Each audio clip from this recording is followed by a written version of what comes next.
Nah, silakan dimulai. Selamat pagi dan salam sejahtera untuk Ibu Rohani sebagai dosen pengampu mata kuliah Demografi dan Kependudukan. Kami dari kelompok 3 akan mempresentasikan materi kami yaitu hasil mini riset kami tentang analisis tingginya angka pengangguran pada usia muda atau produktif di Indonesia. Adapun anggota kelompok itu, Priska Tampu Bolon sebagai penyaji, Nadila Melade sebagai penyaji, Safira Duyanisa sebagai penyaji, Tria Angelisa Tarigan sebagai penyaji, dan saya sendiri, Ferry Hotman Sijabat sebagai moderator. Baiklah, untuk mempersingkat waktu, saya serahkan kepada Saudari Priska Tampu Bolon agar membacakan materi yaitu latar belakang. Terima kasih. Latar belakang.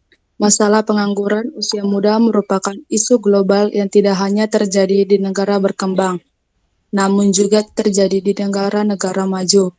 Menurut BPS yang mengacu pada ILO, pengangguran didefinisikan sebagai orang yang berada dalam usia kerja, tidak bekerja, tetapi aktif mencari pekerjaan.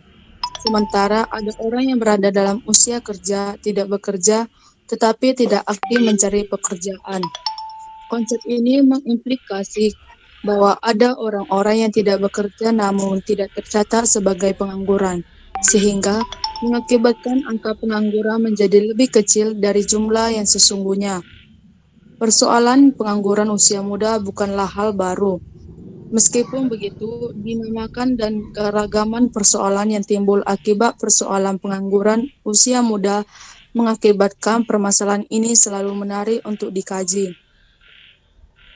Ada beberapa alasan yang menyebabkan persoalan pengangguran usia muda penting diteliti karena memiliki dampak yang sangat luas terhadap faktor sosial dan ekonomi. Jika penduduk usia produktif lebih banyak menganggur dan tidak mempunyai penghasilan, justru akan menjadi beban dan ancaman bagi rumah tangga dan kelompok sosial tempat berada. Next. Tinjauan pustaka 2.1 Definisi pengangguran. Pengangguran menurut Badan Pusat Statistik atau BPS dalam indikator tenaga kerjaan adalah penduduk yang tidak bekerja tetapi sedang mencari pekerjaan atau sedang mempersiapkan suatu usaha baru, atau penduduk yang tidak mencari pekerjaan karena sudah diterima bekerja tetapi mulai bekerja. Selain itu, dalam standar pengertian sudah ditentukan secara internasional, yang dimaksud pengangguran adalah seorang yang sudah digolongkan dalam angkatan kerja, yang secara aktif sedang mencari pekerjaan pada suatu tingkat upah tertentu, tetapi tidak dapat memperoleh pekerjaan yang diinginkannya. 2.2 Definisi penduduk usia produktif. Penduduk terbagi menjadi bermacam golongan di antaranya, yaitu penduduk belum produktif, penduduk usia produktif, dan penduduk non-produktif. Penduduk belum produktif adalah penduduk yang memiliki usia di bawah 15 tahun. Penduduk usia tersebut dikatakan sebagai penduduk yang belum mampu menghasilkan barang maupun jasa dalam kegiatan ketenaga kerjaan. Penduduk usia produktif adalah penduduk yang masuk dalam rentang usia antara 15 sampai 64 tahun. Penduduk usia itu dianggap sudah mampu menghasilkan barang maupun jasa dalam proses produksi. Sedangkan dalam kategori terakhir adalah penduduk yang berusia lebih dari 64 tahun. Penduduk yang masuk dalam usia tersebut sudah tidak mampu lagi menghasilkan barang maupun jasa dan hidupnya ditanggung oleh penduduk yang termasuk dalam usia produktif. Selanjutnya akan dibacakan oleh Saudara Tria. 2.3 Dampak pengangguran. Menurut Sukirno 2000, beberapa akibat pengangguran yaitu 1. Pengangguran menyebabkan masyarakat tidak maksimumkan tingkat kemakmuran yang mungkin dicapainya. Hal ini terjadi karena pengangguran bisa menyebabkan pendapatan nasional real atau nyata yang dicapai masyarakat akan lebih rendah daripada pendapatan potensial atau pendapatan yang seharusnya. Oleh karena itu, kemakmuran yang dicapai oleh masyarakat pun akan lebih rendah. Pengangguran menyebabkan pendapatan pajak pemerintah berkurang. Pengangguran diakibatkan oleh tingkat kegiatan ekonomi yang rendah. Dan dalam kegiatan ekonomi yang rendah, pendapatan pajak pemerintah semakin sedikit. Jika penerimaan pajak rendah, dana untuk kegiatan ekonomi pemerintahan juga akan berkurang, sehingga kegiatan pembangunan pun akan terus menurun. Pengangguran tidak menggalakkan pertumbuhan ekonomi. Pengangguran menimbulkan dua akibat buruk kepada kegiatan sektor swasta. Yang pertama, pengangguran tenaga buruh diikuti pula oleh kelebihan dan kapasitas mesin-mesin perusahaan. Kedua, pengangguran yang diakibatkan keuntungan, kelesuan berkurang, kegiatan keuntungan perusahaan yang rendah menyebabkan merugi keinginan untuk melakukan investasi.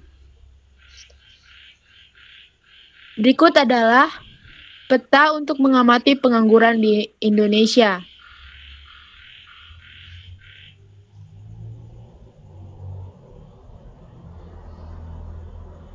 Baiklah, untuk selanjutnya akan dibacakan Saudari Nadila. Selanjutnya yaitu metodologi penelitian. 3.1 Subjek penelitian. Subjek penelitian ini yaitu penduduk Indonesia usia muda atau produktif. 3.2 Metode penelitian. Jenis penelitian ini adalah penelitian kepustakaan atau library research, yaitu serangkaian penelitian yang berkenaan dengan metode pengumpulan data pustaka atau penelitian yang objek penelitiannya digali melalui beragam informasi kepustakaan atau buku, ensiklopedia, jurnal ilmiah, koran, majalah, dan dokumen. Penelitian kepustakaan atau kajian literatur atau literatur review, literatur research, merupakan penelitian yang mengkaji atau meninjau secara kritis pengetahuan, gagasan, atau temuan yang terdapat di dalam tubuh literatur berorientasi akademik, serta merumuskan kontribusi teoritis dan metodologisnya untuk topik tertentu. Fokus penelitian kepustakaan adalah menemukan berbagai teori, hukum, dalil, prinsip, atau gagasan yang digunakan untuk menganalisis dan memecahkan pertanyaan penelitian yang dirumuskan. Adapun sifat dari penelitian ini adalah analisis deskriptif, yaitu penguraian secara teratur data yang telah diperoleh, kemudian diberikan pemahaman dan penjelasan agar dapat dipahami dengan baik oleh pembaca. Selanjutnya 3.3 yaitu teknik pengumpulan data. Metode pengumpulan data yang digunakan dalam penelitian ini adalah metode dokumentasi. Metode dokumentasi merupakan metode pengumpulan data dengan mencari atau menggali data dari literatur dengan apa yang dimaksudkan dalam rumusan masalah. Data-data yang terdapatkan dari berbagai literatur dikumpulkan sebagai suatu kesatuan dokumen yang digunakan untuk menjawab permasalahan yang telah dirumuskan. Selanjutnya 3.4 Teknik analisis data. Analisis data merupakan upaya mencari dan menata secara sistematis data yang telah terkumpul untuk menetapkan pemahaman penelitian tentang kasus yang diteliti dan mengkajinya sebagai temuan bagi orang lain. Analisis data yang digunakan dalam penelitian ini adalah analisis anotasi bibliografi atau annotated bibliografi. Anotasi berarti suatu kesimpulan sederhana dari suatu artikel, buku, jurnal, atau beberapa sumber tulisan yang lain. Sedangkan bibliografi diartikan sebagai suatu daftar sumber dari suatu topik. Dari kedua definisi tersebut, anotasi bibliografi diartikan sebagai suatu daftar sumber-sumber yang digunakan dalam suatu penelitian, di mana pada setiap sumbernya diberikan simpulan terkait dengan apa yang tertulis di dalamnya. Selanjutnya, hasil dan pembahasan akan disampaikan oleh Saudari Safira. Hasil dan pembahasan 4.1 Hasil penelitian.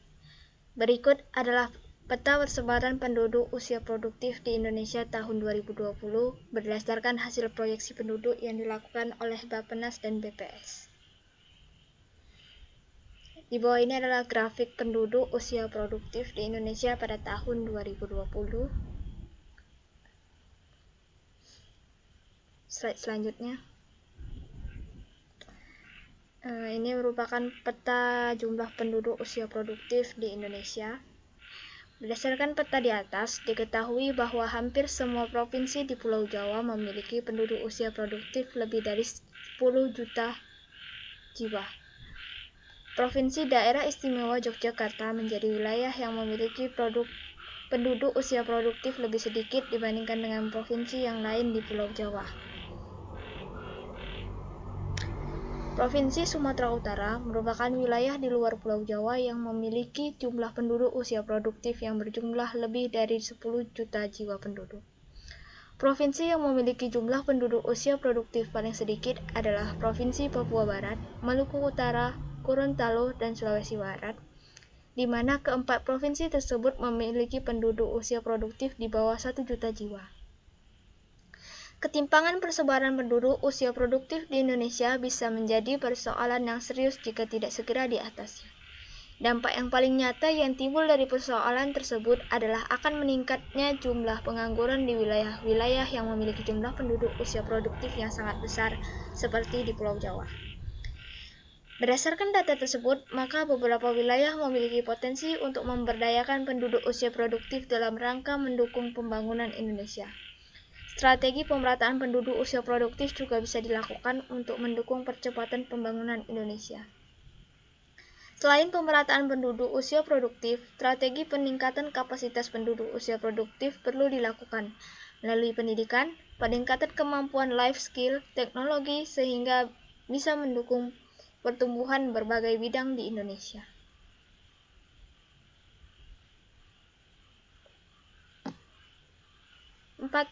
Pembahasan. Keberadaan penduduk usia produktif di suatu wilayah ternyata tidak secara otomatis berdampak pada adanya bonus demografi. Hal ini bisa dilihat dari hasil penelitian yang menunjukkan bahwa beberapa provinsi di Indonesia yang pada tahun 2020 berdasarkan hasil proyeksi penduduk yang dilakukan oleh Bappenas dan BPS memiliki jumlah penduduk usia produktif yang banyak jika dibandingkan dengan kelompok umur usia non-produktif. Provinsi Sumatera Utara misalnya, pada tahun 2020, Provinsi Sumatera Utara diproyeksikan memiliki jumlah penduduk usia produktif lebih dari 10 juta jiwa, namun belum bisa menikmati bonus demografi, atau angka rasio beban ketergantungan Provinsi Sumatera Utara 50% atau lebih. Hal yang sama juga terjadi di Provinsi Nusa Tenggara Timur, bahkan kondisinya lebih buruk dari Provinsi Sumatera Utara. Pada tahun 2020, Provinsi Nusa Tenggara Timur memiliki jumlah penduduk usia produktif sebesar 3.391.337 jiwa, namun angka rasio beban ketergantungan lebih dari 60% dan merupakan angka rasio beban ketergantungan yang paling tinggi. Fenomena ini tentu menjadi suatu tanda tanya besar mengapa hal itu bisa terjadi. Di satu sisi, jumlah penduduk usia produktif sangat banyak. Namun, angka rasio beban ketergantungan masih cukup tinggi sehingga belum bisa menikmati bonus demografi. Meskipun para ahli memprediksi bahwa bangsa Indonesia diperkirakan akan mengalami bonus demografi pada tahun 2012 sampai 2028 dalam Mukri 2018.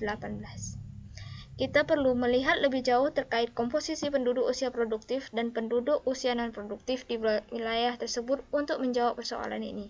Hal ini sesuai dengan hasil penelitian yang menunjukkan bahwa Provinsi Sumatera Utara misalnya pada tahun 2020 berdasarkan hasil proyeksi diketahui bahwa jumlah penduduk usia non-produktif sebesar 5,2.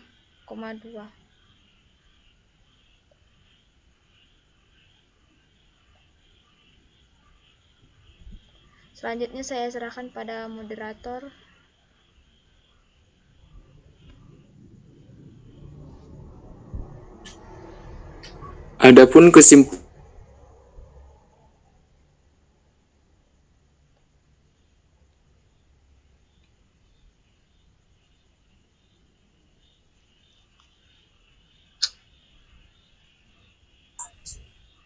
Adapun kesimpulan dari mini riset kami yaitu penduduk usia produktif merupakan kelompok umur yang berada pada rentangan usia 15-64 tahun. Persebaran penduduk yang tidak merata antar wilayah merupakan salah satu persoalan besar yang sudah dihadapi oleh pemerintah Indonesia sejak lama. Namun, termasuk persebaran penduduk kelompok usia produktif. Keberadaan penduduk kelompok umur usia produktif berkaitan erat dengan fenomena bonus demografi. Berdasarkan hasil proyeksi penduduk yang dilakukan oleh Bappenas dan BPS tahun 2010 sampai 2035, diketahui bahwa pada tahun 2020, kelompok umur usia produktif berjumlah sekitar 183.517.329 jiwa penduduk, dan persebarannya masih terpusat di Pulau Jawa, yaitu 57%. Seluruh wilayah Indonesia diproyeksikan akan memperoleh bonus demografi dari tahun 2018 sampai 2020. Namun, dalam kenyataannya masih cukup banyak provinsi di Indonesia yang belum menikmati bonus demografi pada tahun 2020. Hal ini disebabkan oleh angka fertilasi yang masih cukup tinggi. Bonus demografi ini bisa menjadi potensi dan kelemahan bagi Indonesia jika tidak dikelola dengan baik, sehingga diperlukan strategi khusus untuk mengatasinya. Demikianlah hasil persentase dari mini riset kelompok kami. Jika ada perkataan maupun penyajian materi yang salah, kami mohon maaf. Sekian dan terima kasih.